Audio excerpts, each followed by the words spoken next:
molecular diferente e, aparentemente, com uma diferente mensagem a transmitir. Em termos estruturais, muitos deles foram se relacionando e ligando, como os peptídeos, complexas cadeias de aminoácidos do mesmo tipo, existentes nas proteínas que formam cada célula, inclusive as cerebrais. À medida que essas descobertas emergiam, direta ou indiretamente, muitos e muitos enigmas começaram a ser solucionados. Se você puder pegar um gato adormecido, retirar um pouquinho de seu líquido espinhal e injetar em um gato acordado, este cairá imediatamente no sono. Isso acontece porque o cérebro do gato faz com que o corpo adormeça quimicamente, com sua própria pulsão sonífera. Para que o animal torne a acordar, é preciso ser injetado seu oposto químico, um sinal de despertar, no coluna vertebral. Nos humanos, onde se opera o mesmo mecanismo químico, o corpo não é acordado de manhã por um grosseiro alarme interno, mas por uma série de sinais espaçados, leves de início e progressivamente mais fortes, que nos tiram do sono em vários estágios. Todo o processo envolve uma transição gradual, em 4 ou 5 ondas, da bioquímica do sono à bioquímica do estado de vigília. Se esse processo é interrompido, você não desperta tão completamente como deveria, a bioquímica de duas fases distintas se mistura. É por isso que os pais de recém-nascidos, obrigados a levantar várias vezes durante a noite, não se sentem muito normais durante o dia. Os relógios despertadores também nos arrancam de nosso padrão natural de despertar, provocando uma espécie de embriaguez que pode persistir o dia todo, até que novo período de sono e despertar reajuste a quimicamente corpo. Eis um exemplo que se aplica a esse tema. Todos os camelos demonstram grande tolerância a altos índices de dor, são capazes de mascar um ramo de espinheiro, enquanto apanham de vara do homem furioso que carregam às costas. Pesquisadores curiosos examinaram as células cerebrais do camelo e descobriram que elas produzem grande quantidade de uma substância química específica que, ao ser injetada em outros animais, faz com que também ignorem a dor. Portanto, o sono e a tolerância à dor, como já se sabe, dependem de mensageiros químicos precisos, produzidos no cérebro. Várias outras funções que antes estavam na cabeça agora são ligadas a neurotransmissores específicos. Os esquizofrênicos que sofrem de alucinações e pensamentos psicóticos geralmente melhoram muito se forem submetidos a uma máquina de diálise renal, que filtra as impurezas do sangue. Como vimos, os pesquisadores do cérebro estabeleceram o fato de que um neurotransmissor chamado dopamina existe em níveis anormalmente elevados no cérebro dos esquizofrênicos. O tratamento normal dessa doença impõe o uso de drogas psicoativas que suprimam a dopamina. Talvez a máquina de diálise possa realmente removê-la ou retirar qualquer subproduto do fluxo sanguíneo. Em meados dos anos 80, pouco mais de 10 anos depois do primeiro avanço, mais de 50 desses neurotransmissores e neuropeptídeos já eram conhecidos. Todos os 50 podem ser produzidos de um lado das sinapses entre nossos neurônios e, quando as cruzam, podem ser recebidos pelos pontos receptores do outro lado. Existe, assim, uma incrível flexibilidade de comunicação entre uma célula e outra. O neurônio, em si, passou a ser visto como um produtor de mensagens que não diziam apenas sim ou não, como um computador. O vocabulário do cérebro é bem mais vasto, englobando milhares de combinações de sinais diferentes, a perder de vista, já que novos neurotransmissores continuam a ser rapidamente descobertos. Que tipos de mensagens as células nervosas trocam entre si? A resposta é espantosa, porque certos segmentos de nosso vocabulário químico parecem tão específicos quanto a conversa normal, enquanto outros são muito ambíguos. Nossa tolerância para a dor, como a do camelo, depende da classe de substâncias químicas descobertas nos anos 70, chamadas endorfinas e encefalinas, que agem naturalmente no corpo, como analgésicos. A palavra endorfina significa morfina interna e encefalina, dentro do cérebro. E essa é a história delas. São uma versão da morfina produzida pelo próprio cérebro. Tal capacidade, desconhecida até então, de fabricar opiáceos internos despertou muito entusiasmo. Já se suspeitava de que o corpo deveria ser capaz de regular a sensação de dor. Apesar de insistente, ela nem sempre desperta nossa plena atenção. Emoções fortes, por exemplo, podem suplantar os sinais de dor do corpo, Como acontece com a mãe que entra correndo para salvar o filho numa casa incendiada, ou um soldado ferido que continua lutando, ignorando a dor dos ferimentos. Em circunstâncias mais comuns, todos somos capazes de desviar nossa atenção de pequenas dores. Não reparamos numa dor de garganta, por exemplo, quando estamos conversando interessadamente com alguém. Mesmo sendo comum a dor atingir um patamar e depois diminuir, nenhum mecanismo justificava esse fato. Agora, a medicina já pode encontrar a explicação, no uso desses analgésicos internos, as endorfinas e encefalinas, de que qualquer neurônio é capaz de produzir à vontade. O público em geral logo ficou sabendo que o cérebro produz narcóticos até 200 vezes mais fortes que qualquer produto que se possa comprar na rua, com a grande vantagem de que nossos próprios anestésicos não são cumulativos. Talvez, no futuro, um médico venha anestesiar seus pacientes estimulando alguma região de seus cérebros, proporcionando à medicina ocidental uma forma científica da acupuntura chinesa. A morfina e as endorfinas bloqueiam a dor preenchendo determinado receptor nos neurônios e impedindo a entrada de outras substâncias químicas que trazem a mensagem da dor. Sem essas substâncias não pode haver sensação de dor, independentemente do motivo físico que a provoque. Segundo esse modelo, uma molécula de endorfina é como uma palavra específica, a palavra anestésico. Podemos imaginar que, quando a palavra dor chama a atenção do cérebro, ele tem a opção de responder com a palavra anestésico. Infelizmente, essa imagem simples foi toldada por pesquisas recentes. Descobriu-se que os níveis de endorfina no corpo não correspondem na base de 1 para 1 à dor que se sente. Isso pode ser provado pelo emprego de placebos, ou drogas falsas. Pacientes com muita dor frequentemente sentem-se aliviados ao receber um placebo, em geral uma pílula de açúcar, com o aviso de que é um poderoso anestésico. Nem todos reagem assim, mas geralmente entre 30% e 60% dos pacientes declaram que a dor passou. Esse resultado, chamado efeito placebo, é conhecido há séculos, mas é altamente imprevisível.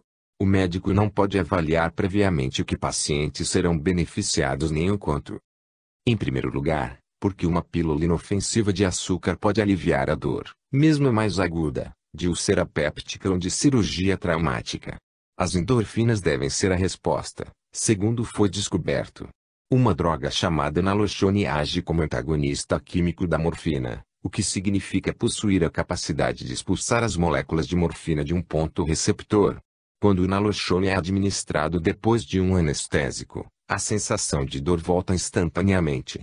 Quando é eliminado, a mesma coisa acontecerá com o placebo. Os pacientes que ficaram livres da dor com a pílula de açúcar declararam que ela voltou depois que tomaram naloxone. Isso significa que as endorfinas e a morfina devem ser basicamente a mesma droga, com a única diferença de que as primeiras são fabricadas pelo corpo e a outra, do ópio da papoula. No entanto, mais uma vez, apenas certa porcentagem dos pacientes apresentou esse resultado. Naloxone fez a dor voltar com toda a força em determinados pacientes, em outros, o efeito placebo continuou agindo totalmente, e em outros, ainda, voltou apenas uma dor mais fraca. Os pesquisadores ficaram ainda mais confusos, e assim continuam até hoje.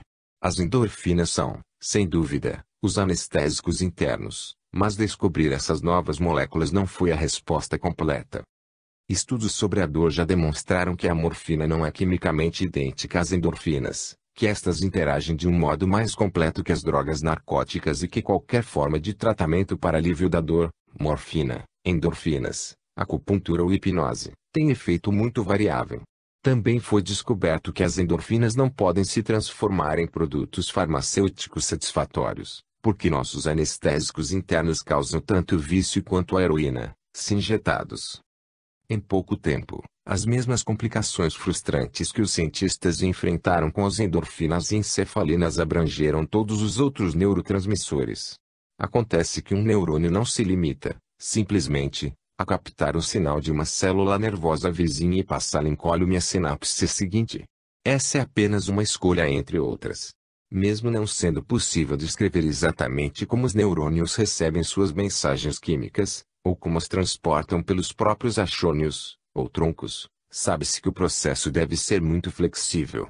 A célula nervosa pode mudar a mensagem no trajeto, transformando a substância química que recebeu no ponto A em outra diferente no ponto B. Os pontos receptores nas pontas das células nervosas também podem se modificar para receber diferentes tipos de mensagens. A estação expedidora do outro lado da sinapse é igualmente versátil. Na verdade, essa confusão é altamente encorajadora para nossos propósitos, porque prova que o corpo não pode ser compreendido sem o ingrediente perdido da inteligência. A aparência física das endorfinas ou de qualquer outra substância neuroquímica não tem a mesma importância de seu know, como escolhem seus pontos de contato, o que as impele a agir, como falam com o resto do corpo numa coordenação exata, e assim por diante. Mesmo no meio de uma verdadeira revolução química, a mente é superior à matéria. De fato, a estrutura molecular de qualquer neurotransmissor é hoje considerada completamente secundária diante da capacidade do cérebro em empregá-la. Os biologistas celulares constataram com enorme surpresa que, no que diz respeito às moléculas, os neurotransmissores não têm nada de especial. Toda a proteína de nossos corpos é construída por cadeias de 20 aminoácidos básicos, e essas cadeias formam novos arranjos em alongamentos chamados peptídeos. Os neuropeptídeos têm assinatura própria, diferindo de outras cadeias de peptídeos do corpo, mas a mesma fábrica, nosso DNA, produz todos eles. O DNA é o manancial para todas as proteínas que refazem as células, produzem outras, repõem peças defeituosas do código genético, curam cortes e arranhões, etc. Sem se preocupar em inventar uma nova classe de substâncias químicas, o DNA descobriu um novo uso para suas matérias-primas familiares, os aminoácidos e peptídeos. E, mais uma vez, apenas a capacidade de fazer esses diferentes produtos é crucial. Não há nada de especial nas moléculas em si, mesmo que sua descoberta por um biologista molecular seja especial para a ciência. Então, de onde vem a capacidade de fazer os neurotransmissores? Talvez devêssemos procurar a contribuição vinda da mente. Afinal, não é realmente a molécula de adrenalina que leva a mãe a entrar em um prédio em chamas para salvar o filho, ou uma molécula de endorfina que a protege de sentir as labaredas. O amor a impulsiona, a determinação cega protege-a da dor. O que acontece, apenas, é que esses atributos de sua mente encontraram um caminho químico que o cérebro pode seguir para falar com o corpo. Agora chegamos ao âmago da questão. A mente, em qualquer definição, é imaterial, mas desenvolveu uma forma de trabalhar em parceria com essas complicadas moléculas comunicadoras. São tão intimamente associadas que, como vimos, a mente não pode ser projetada no corpo sem tais substâncias químicas. Mas essas substâncias não são a mente. Ou são? Toda essa situação paradoxal foi resumida de modo inteligente há vários anos pelo eminente fisiologista australiano Sir John Eccles, ganhador de um prêmio Nobel, durante uma conferência aos parapsicólogos que debatiam assuntos rotineiros da percepção extrasensorial, como telecinésia, a capacidade de mover objetos físicos com a mente. Se vocês querem ver um caso real de telecinésia, disse ele à audiência, considerem as proezas da mente sobre a matéria realizadas pelo cérebro. É espantoso que, a cada pensamento, a mente consiga mover átomos de hidrogênio, carbono, oxigênio e outras partículas das células cerebrais. Aparentemente, nada estaria mais distante do pensamento insubstancial do que a sólida matéria cinzenta do cérebro. Toda essa façanha é realizada sem nenhuma ligação evidente. O mistério do domínio da mente sobre o corpo ainda não foi bem explicado pela biologia, que prefere continuar estudando estruturas químicas sempre mais complexas, operando em níveis mais refinados da fisiologia. Mas permanece evidente que ninguém encontrará uma partícula, por menor que seja, intitulada inteligência. Tal evidência se acentua quando compreendemos que toda a matéria de nossos corpos, pequena ou grande, foi dotada de inteligência ao ser modelada. O próprio DNA, apesar de reconhecido como o dirigente mental químico do corpo, é essencialmente formado pelos mesmos blocos básicos de construção que os neurotransmissores que ele fabrica e controla. O DNA é como uma fábrica feita de tijolos que também os fabrica. O grande matemático austríaco Erich von Neumann, além de ser um dos inventores descobridores do moderno computador, também se interessava por todos os tipos de robôs.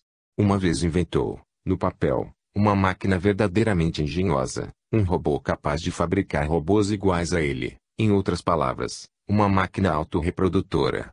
Nosso DNA conseguiu a mesma coisa em grande escala, já que o corpo humano nada mais é que variantes de DNA fabricados pelo DNA. Pode parecer fácil pensar no DNA, com seus bilhões de bits genéticos, como uma molécula inteligente. Sem dúvida, ele é bem mais esperto que uma molécula simples como a de açúcar. Que esperteza o açúcar pode ter? Mas o DNA, na verdade, não passa de fios de açúcar, aminos e outros componentes simples. Se eles não são espertos a princípio, o DNA não poderia vir a ser apenas por reuni-los. Seguindo essa linha de raciocínio, porque o átomo de carbono ou de hidrogênio no açúcar também não é esperto? Talvez seja. Como vimos, se a inteligência está presente no corpo, deve vir de algum lugar e esse lugar pode estar em qualquer canto. Ao seguir o próximo passo da história do neurotransmissor, estaremos diante de outro salto quântico no que diz respeito a complicações, mas, surpreendentemente, a relação entre mente e matéria começa de fato a ficar mais clara. Descobriu-se que as áreas do cérebro mediadoras de nossas emoções, as amígdalas e o hipotálamo, também conhecido como cérebro do cérebro, são especialmente ricas em todas as substâncias do grupo neurotransmissor. Isso significa, portanto, que onde os processos de pensamento são abundantes, o que quer dizer que muitos neurônios estão fortemente agrupados, também estão as substâncias químicas associadas ao pensamento. Nesse momento, ainda havia uma divisão mais ou menos definida entre as substâncias químicas que saltavam o espaço entre as células cerebrais e as que partiam do cérebro pela corrente sanguínea.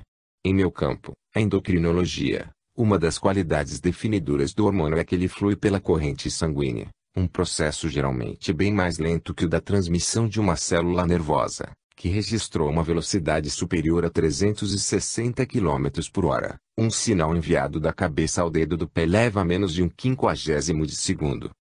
Foi só quando a ciência pensou que podia isolar as substâncias químicas cerebrais e categorizar suas posições que, inesperadamente, o corpo mostrou o quanto é complicado. Pesquisadores do National Institute of Mental Health descobriram receptores igualmente abundantes em outros pontos fora do cérebro. Desde o início da década de 80, foram descobertos receptores para neurotransmissores e neuropeptídeos nas células do sistema imunológico chamadas monócitos. Receptores cerebrais em células brancas do sangue. Não se poderia exagerar o significado dessa descoberta. No passado, pensava-se que o sistema nervoso central fosse o único capaz de enviar mensagens ao corpo, assim como um complicado sistema telefônico, ligando o cérebro a todos os órgãos com quem queria falar. Nesse esquema, a função dos neurônios seria como a das linhas telefônicas, transmitir os sinais do cérebro. Era essa sua única função, e não havia outra similar na fisiologia. Soube-se, então, que o cérebro não se limita a mandar impulsos que viajam em linhas retas pelos axônios, ou ramos, dos neurônios, eles circulam inteligência livremente, através de todo o espaço interior do corpo. Ao contrário dos neurônios, que estão fixos num ponto do sistema nervoso, os monócitos do sistema imunológico viajam pela corrente sanguínea, o que lhes dá livre acesso a todas as outras células do corpo. Dotado de um vocabulário cuja complexidade espelha o do sistema nervoso, o sistema imunológico evidentemente manda e recebe mensagens com a mesma variedade. Se o fato de estarmos felizes, tristes, pensativos, animados etc., obriga nossas células cerebrais a produzirem neuropeptídeos e neurotransmissores, as células imunológicas também devem ser felizes, tristes, pensativas e animadas. Devem, enfim, ser capazes de expressar toda a gama de palavras que os neurônios empregam.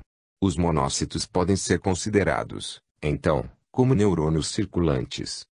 Com essa descoberta, o conceito de célula inteligente tornou-se uma realidade possível. Um tipo de inteligência localizada já era conhecido, a que o DNA possui em cada célula. Desde o início de 1950, quando Watson e Crick delinearam a estrutura do DNA, a pesquisa provou que essa molécula notável, quase infinitamente complexa, codificava toda a informação necessária para criar e sustentar a vida humana. Mas a inteligência dos genes foi vista inicialmente como fixa, porque o DNA é a substância química mais estável do corpo e, graças a essa estabilidade, cada um de nós pode herdar os traços genéticos de nossos pais: olhos azuis, cabelos crespos, traços do rosto, etc. E preservá-los intactos para transmiti-los a nossos filhos. O quinol transportado pelos neurotransmissores e neuropeptídeos representava algo muito diferente, alado e fugaz inteligência da mente. A maravilha é que essas substâncias químicas inteligentes não estão apenas no cérebro, cuja função é pensar, mas no sistema imunológico, cujo papel principal é nos defender das doenças. Do ponto de vista de um químico do cérebro, essa súbita expansão das moléculas mensageiras torna seu trabalho mais complexo. Mas, para nós, a descoberta de uma inteligência fluente confirma o modelo do corpo comparado a um rio. Precisávamos de um material básico para afirmar que essa inteligência flui por todo o nosso corpo, e agora o temos. Qualquer indivíduo percebe que sua mente está cheia de um confuso fluir de impressões, amorfas demais para serem fixadas. Para descrevê-las, a psicologia as reduziu a termos igualmente amorfos, como a famosa frase livre associação de ideias, experiência individual considerada como uma série contínua de ocorrências. Hoje, como se fosse um fluxo de água que você realmente pode ver e tocar, os pesquisadores do cérebro descobriram cascatas de substâncias químicas cerebrais. Mas, ao contrário do fluxo, essas cascatas não seguem um leito, mas fluem por toda parte. Não deixam de fluir nem por uma fração de segundo. Um cientista do cérebro realmente para o tempo ao examinar os componentes da cascata.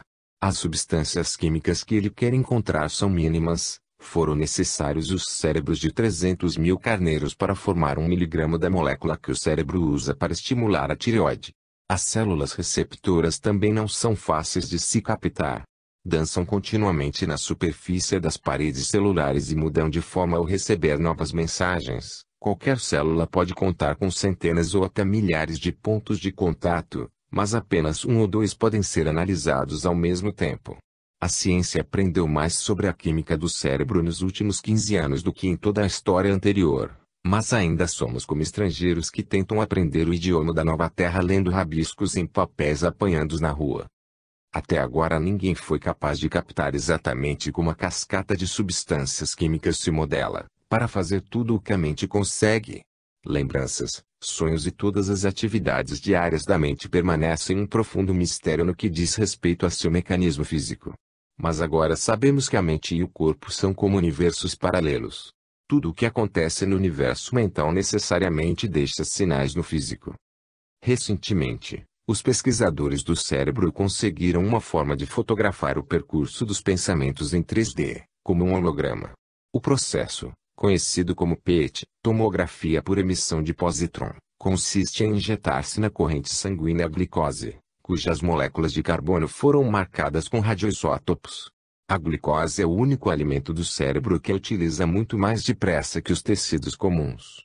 Consequentemente, quando a glicose injetada atinge o cérebro, as moléculas marcadas de carbono são detectadas, enquanto ele as utiliza, e registradas em 3 dimensões pelo monitor, mais ou menos como ocorre numa tomografia. Observando essas moléculas girarem enquanto o cérebro pensa, os cientistas viram que cada acontecimento distinto no universo da mente, como a sensação de dor ou de uma intensa lembrança, desencadeia novo modelo químico do cérebro, não apenas em um ponto, mas em muitos. A imagem se modifica a cada pensamento e, se fosse possível ampliar a imagem para o corpo todo, não restaria dúvida, ele também se modifica ao mesmo tempo, graças às cascatas de neurotransmissores e moléculas mensageiras afins. Como se pode ver agora, nosso corpo é a imagem física, em 3D, do que estamos pensando. Esse fato notável escapa de nossa observação por vários motivos. Um deles é que o contorno físico de nosso corpo não muda tão drasticamente a cada pensamento. Mesmo assim, é evidente que o corpo projeta os pensamentos. Literalmente, podemos ler a mente de outras pessoas pela mudança constante de suas expressões faciais. Quanto a nós mesmos, ainda que sem notar, também registramos os milhares de gestos da linguagem do corpo como um sinal de nosso estado de espírito e das intenções das pessoas para conosco. Filmes realizados em laboratórios que estudam o sono demonstraram que mudamos de posição dúzias de vezes durante a noite, obedecendo a comandos do cérebro de que não temos consciência. Em segundo lugar, não vemos nossos corpos como pensamentos projetados, porque muitas mudanças físicas que eles causam são imperceptíveis. Elas envolvem alterações mínimas da química celular, da temperatura do corpo, da carga elétrica, da pressão sanguínea e assim por diante, e nada disso é registrado por nossa observação. No entanto, podemos ter certeza de que nosso corpo é suficientemente fluido para espelhar qualquer evento mental. Nada se move sem movimentar o todo. As últimas descobertas da neurobiologia reforçaram ainda mais a ideia dos universos paralelos da mente e do corpo. Quando os pesquisadores prosseguiram, indo além do sistema nervoso e do imunológico, começaram a descobrir os mesmos neuropeptídeos e seus receptores em outros órgãos, como os intestinos, rins, estômago e coração. Existe a expectativa de que também possam ser encontrados em outras partes do corpo. Isso significa que nossos rins podem pensar, no sentido de que podem produzir neuropeptídeos idênticos aos encontrados no cérebro.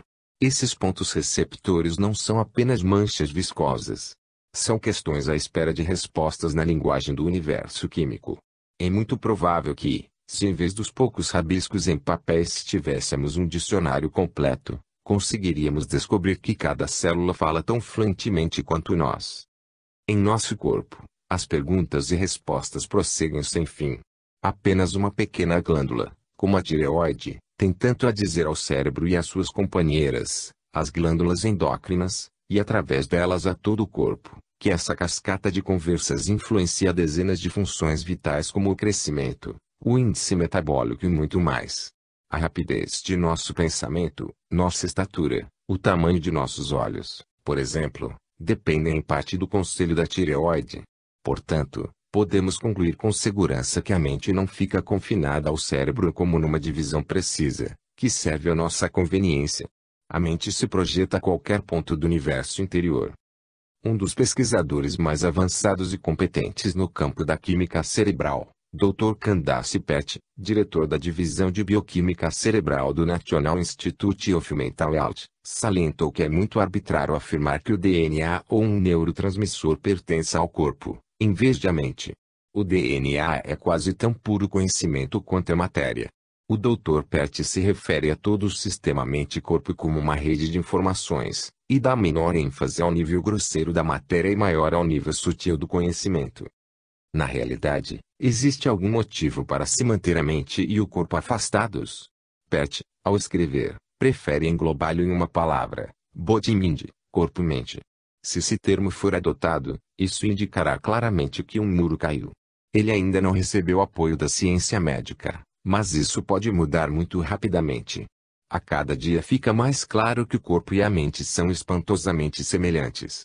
Já se sabe que a insulina, um hormônio sempre identificado ao pâncreas, também é produzida pelo cérebro, enquanto substâncias químicas cerebrais como o transferon e o CCK são produzidas pelo estômago. Isso mostra que nossa divisão organizada do corpo em sistemas nervoso, endócrino, digestivo e assim por diante é apenas parcialmente certa e, em breve, poderá ser ultrapassada. Há pouco tempo, ficou absolutamente comprovado que as mesmas substâncias neuroquímicas influenciam todo o conjunto corpo-mente. Ao nível dos neuropeptídeos tudo é interligado, portanto, ao separar essas áreas, estamos simplesmente fazendo mau uso da ciência. Um corpo que pode pensar é muito diferente daquele que a medicina considera atualmente. Digamos que, ao menos, ele sabe o que lhe acontece não apenas no cérebro, mas em todos os pontos receptores das moléculas mensageiras, o que significa cada célula. Isso explica, em grande parte, os efeitos colaterais das drogas até então desconhecidos.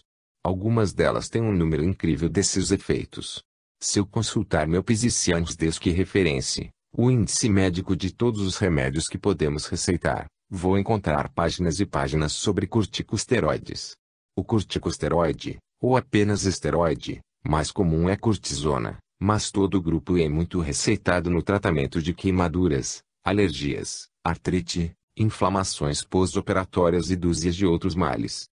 Se não conhecêssemos a existência dos pontos receptores, os esteroides pareceriam muito estranhos. Digamos que eu receite esteroides a uma mulher que sofre de um caso difícil de artrite. Eles acabariam com as inflamações das juntas de um modo dramático, pois uma série de coisas estranhas poderia ocorrer. Ela começaria a se queixar de cansaço e depressão, depósitos anormais de gordura surgiriam sob a pele, E os vasos sanguíneos ficariam tão frágeis que começariam a surgir grandes manchas, difíceis de desaparecer. O que pode ligar sintomas tão diferentes? A resposta está ao nível dos receptores. Os corticosteroides repõem certas secreções do córtex das suprarrenais, uma camada fofa e amarelada que se deposita sobre elas. Ao mesmo tempo, eles suprimem outros hormônios das suprarrenais, como as secreções da glândula pituitária, que se localiza no cérebro. Logo ao ser ministrado, o esteroide percorre o corpo e inunda todos os receptores que estão ouvindo certa mensagem. Quando um deles é ocupado, o que vem a seguir não é uma ação simples. A célula pode interpretar a mensagem de várias formas, dependendo do tempo que esses pontos continuem repletos. Nesse caso, o receptor fica ocupado indefinidamente. O fato de outras mensagens não serem recebidas é importante, assim como a perda de inúmeras ligações com outras glândulas endócrinas. A célula pode apresentar reações agudas ao preencher um receptor. Por analogia, basta observar uma mariposa pousada no beiral do telhado numa noite de verão. No inseto macho, as antenas peludas da cabeça são, na realidade, pontos receptores que se desenvolveram para fora do corpo. Quando o sol se põe, a mariposa espera um sinal emitido por uma fêmea na vizinhança, através de uma molécula chamada feromônio. Como são criaturas pequenas, o número de feromônios que enviam pelo ar é infinitesimal, se comparado ao volume total do ar e sua imensa carga de pólen, poeira, água e outros feromônios secretados por animais de todas as espécies, inclusive o homem. É difícil imaginar que duas mariposas possam se comunicar a longa distância.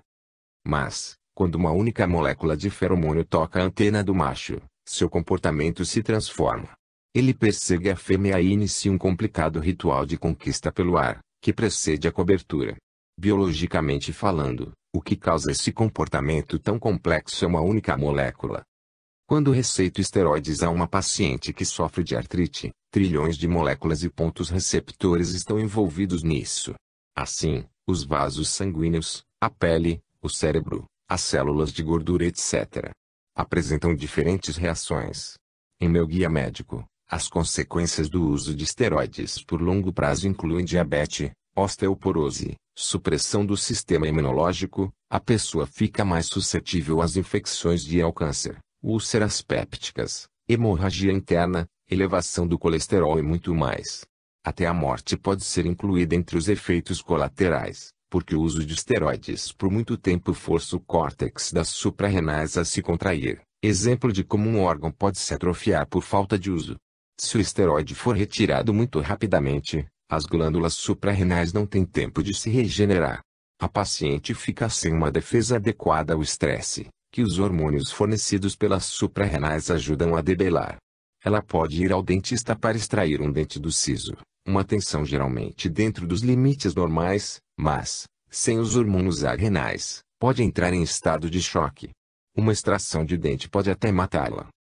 Reunindo todos esses sintomas, podemos perceber que os esteroides são capazes de causar, literalmente, qualquer reação. Eles podem ser a causa imediata ou apenas a primeira peça do jogo. A diferença não importa à paciente. Para ela, não há diferença entre a osteoporose causada por esteroides ou o mal em si. O mesmo se aplica à depressão, à diabetes ou à morte. Um único mensageiro causou todas elas. Na verdade, não existe esse único mensageiro, cada qual é um fio na rede de inteligência do corpo. Tocando um deles, toda a rede estremece. Compreendo que isso faz com que as drogas pareçam muito mais perigosas do que pensávamos, mesmo em uma época obcecada em catalogar desastres médicos.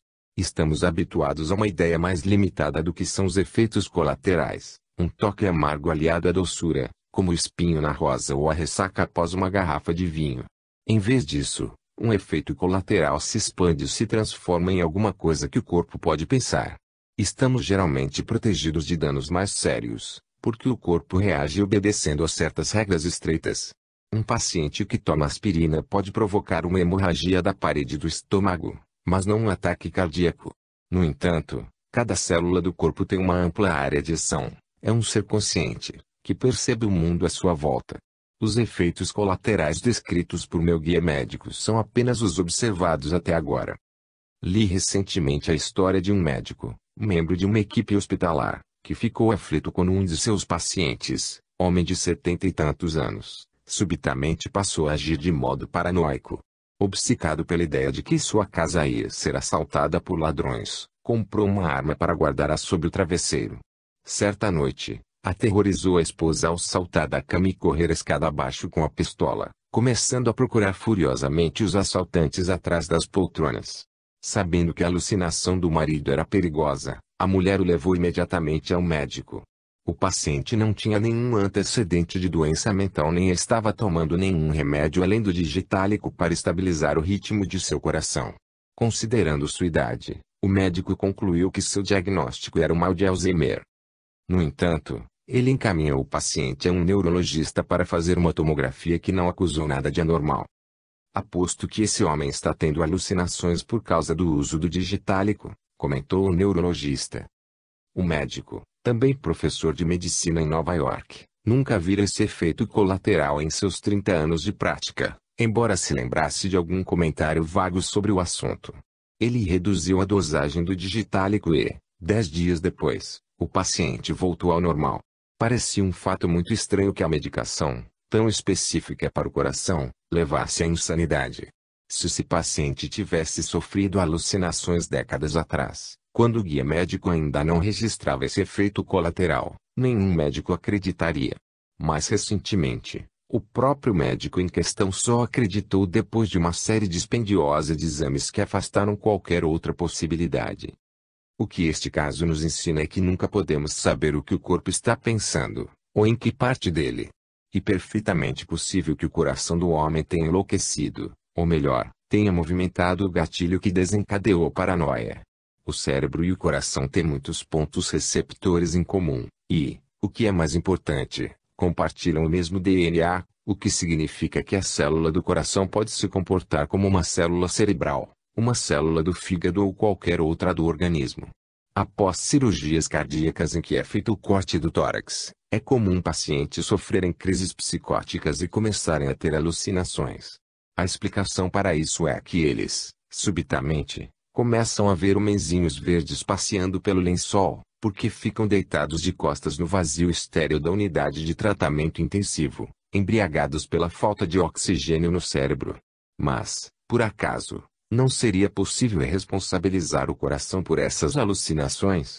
Simplesmente, o trauma da cirurgia poderia fazer o coração pensar que a realidade enlouqueceu, comunicando tal notícia ao cérebro. A descoberta de neurotransmissores, neuropeptídeos e moléculas mensageiras de todos os tipos ampliou enormemente nosso conceito de inteligência.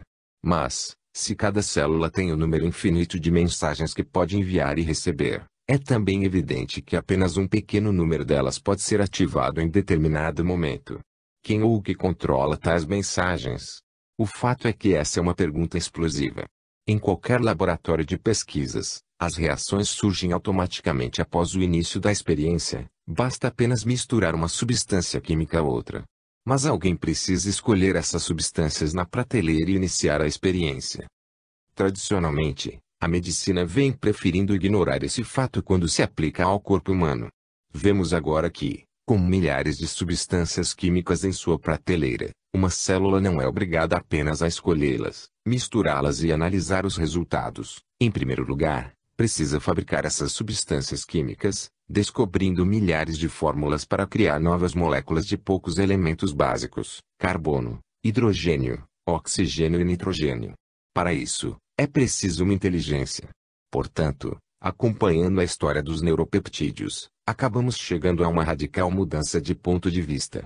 Porque, pela primeira vez na história da ciência, a mente tem uma base visível para se posicionar.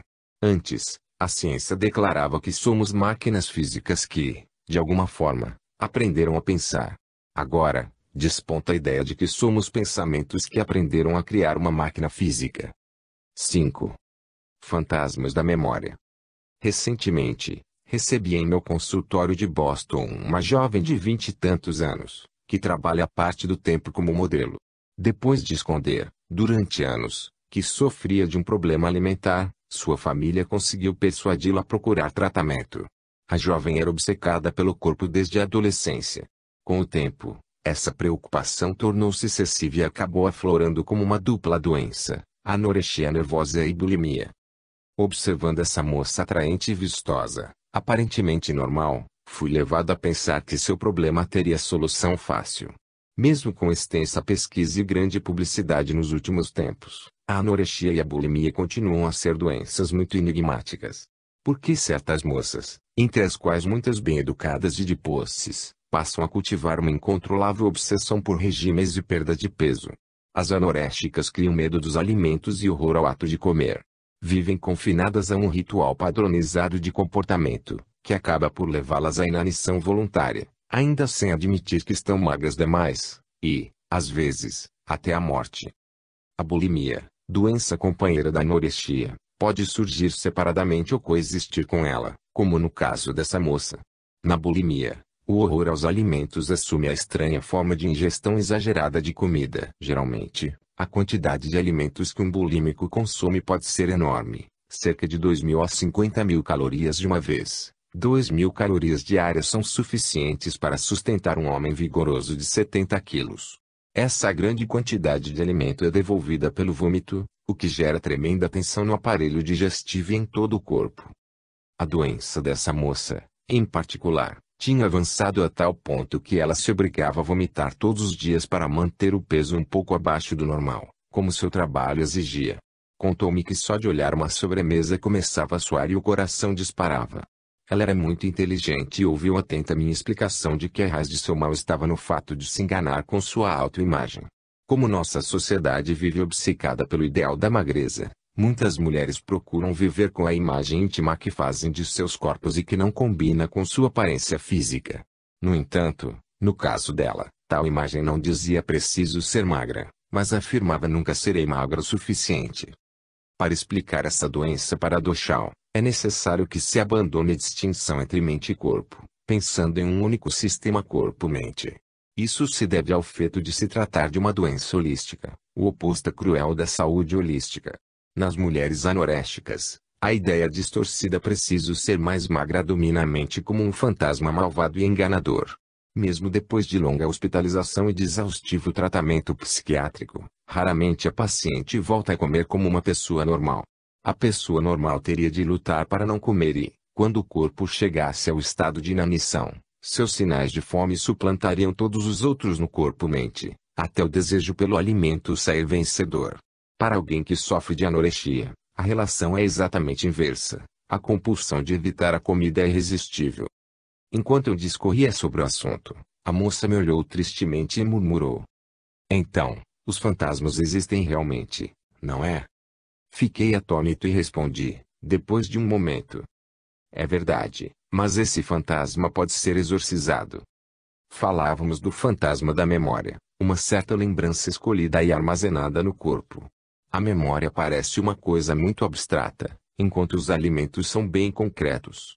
Mas, neste caso, a memória é muito mais real.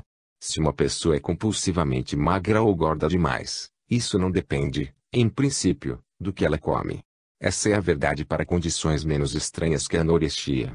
Durante séculos, a obesidade tem sido considerada uma falha de caráter, o que em época religiosas chamava-se pecado da gula. Com isso, afirmava-se que os gordos, usando mais energia e suficiente autodisciplina, poderiam ser magros como os outros, bastava comer menos.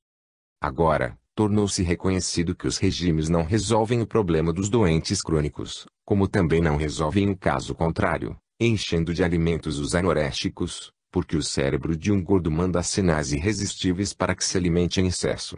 Como são emitidas essas mensagens e como transformá-las no oposto é uma questão em aberto. A menos que se atinja algum tipo de controle em um nível muito profundo, as pessoas obesas podem passar a vida toda forçadas a fazer regimes, numa tática autoderrotista que só piora a distorção mental.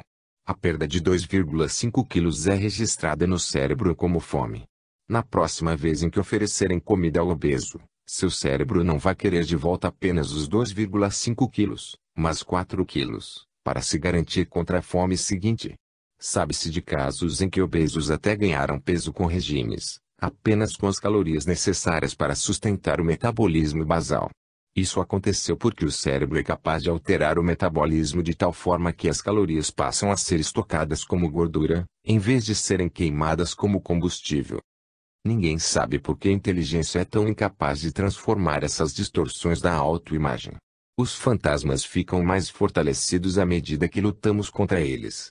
Apesar de os anoréxicos desmentirem que têm um problema, quando o médico consegue vencer essa barreira de defesa, fica evidente que existe uma profunda lacuna no corpo-mente, com parte do sistema lutando para manter a racionalidade, e outra enviando furiosos impulsos irracionais.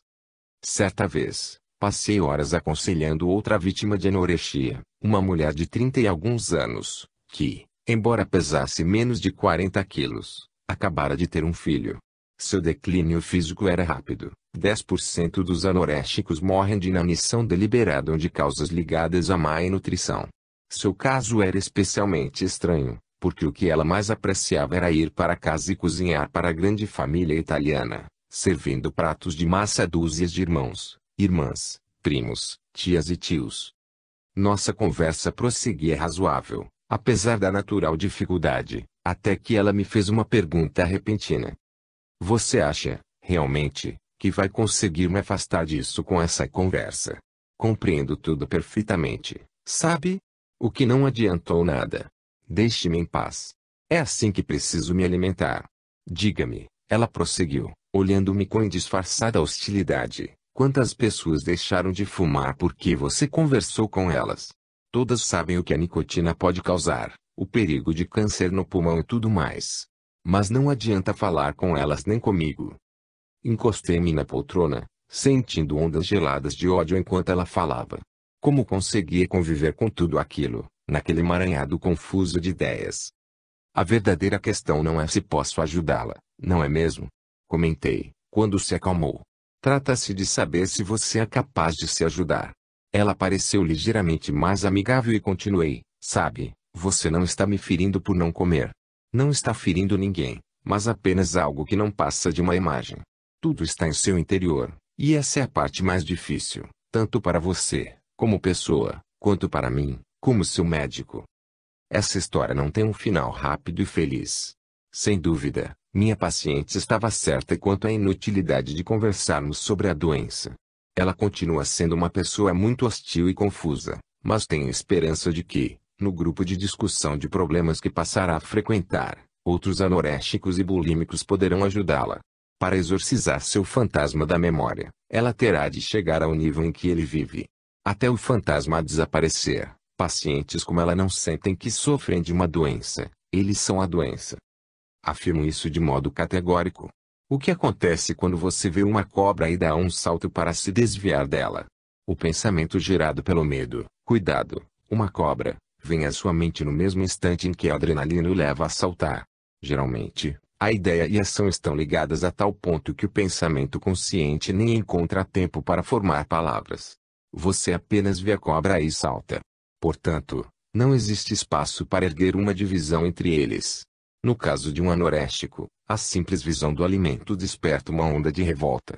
Talvez a vista e o cheiro de pão fresco enviem o pensamento: oh, não posso comer isso. Enquanto o estômago se contorce, as glândulas salivares secam e todo o trato digestivo é alertado e deixa de funcionar.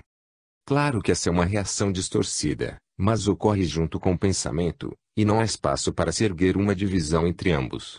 O que funciona, neste caso, é algo que podemos denominar impulso de inteligência, o que significa um pensamento e uma molécula ligados como os dois lados de uma moeda. Assim que surge o impulso, não há mais volta. O pensamento é a molécula é o pensamento. No instante em que acontece, o impulso de inteligência constitui toda a realidade interior do paciente. Quando uma pessoa anoréxica sente repulsa pela comida, sua reação, pelo menos, naquele momento, é de ser sua própria doença.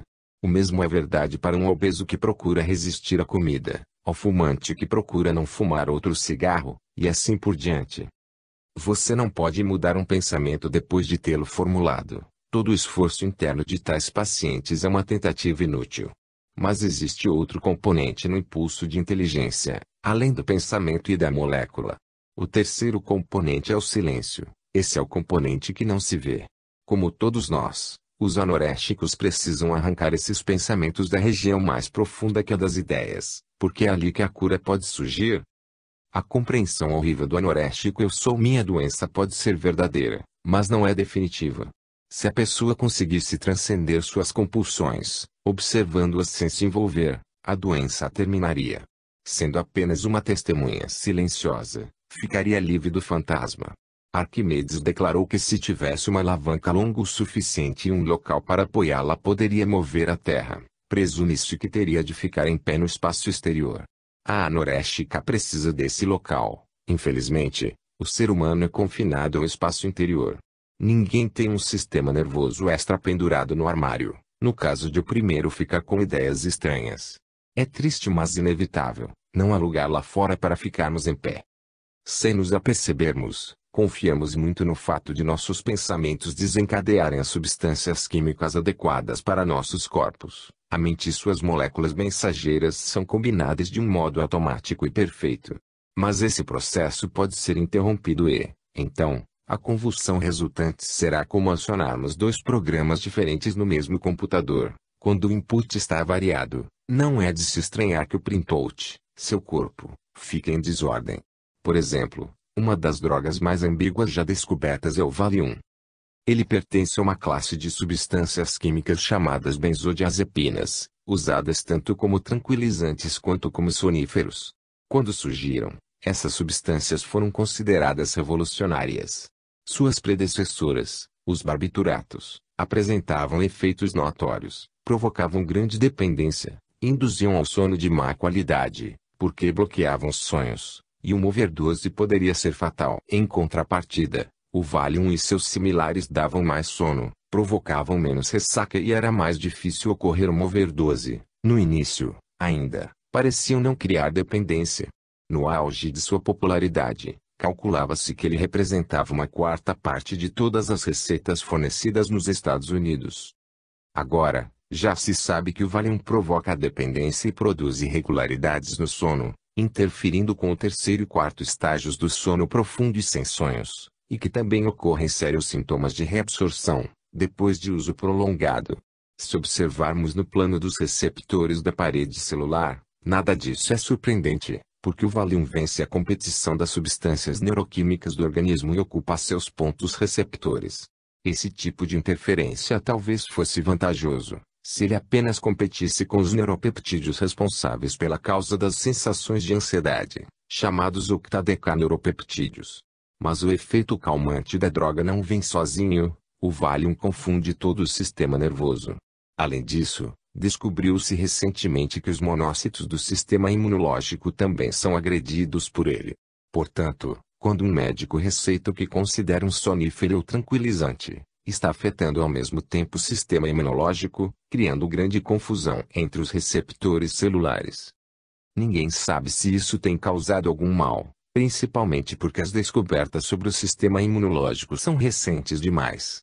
Talvez se descubra que a natureza já dotou nossos corpos de alguma substância interna semelhante ao Valium, o que significa que estamos reproduzindo mal alguma coisa que já existe de forma quase perfeita. Se me perguntarem se gosto da ideia de introduzir diariamente a mesma substância química em minhas células imunológicas, de um modo tão indiscriminado como aconteceu com o Valium a milhões de pacientes, principalmente mulheres, durante 30 anos, a resposta é óbvia. As células imunológicas têm uma razão para cada receptor. Usam-nos para pensar, agir, compreender e responder com precisão. Uma pessoa utiliza os mesmos dois olhos para ver o mundo todo. Uma célula, no entanto, tem um olho diferente para cada coisa. Em outras palavras, um receptor constantemente ocupado deixa a célula cega para determinada coisa. Numa época em que a incidência de casos de câncer na mama continua aumentando, enviar mensagens desconhecidas para dentro do sistema imunológico parece uma medida muito arriscada. Atualmente, está acontecendo no tratamento das doenças mentais uma revolução química, de aparência tão milagrosa quanto a do Valium, 30 anos atrás. Os médicos têm receitado a seus doentes mentais certas substâncias que alteram a mente, os psicotrópicos. São drogas que afastam os sintomas evidentes da doença, principalmente a depressão, a mania e as alucinações. Os sintomas geralmente são aliviados, algumas vezes até de modo súbito e dramático, pois muitos pacientes não toleram o embotamento mental nem a fadiga, que são os efeitos colaterais mais comuns. Não que tais efeitos sejam simples, certos antidepressivos podem piorar a depressão do paciente durante as primeiras semanas, ou transformá-la no oposto, tornando-a uma mania furiosa.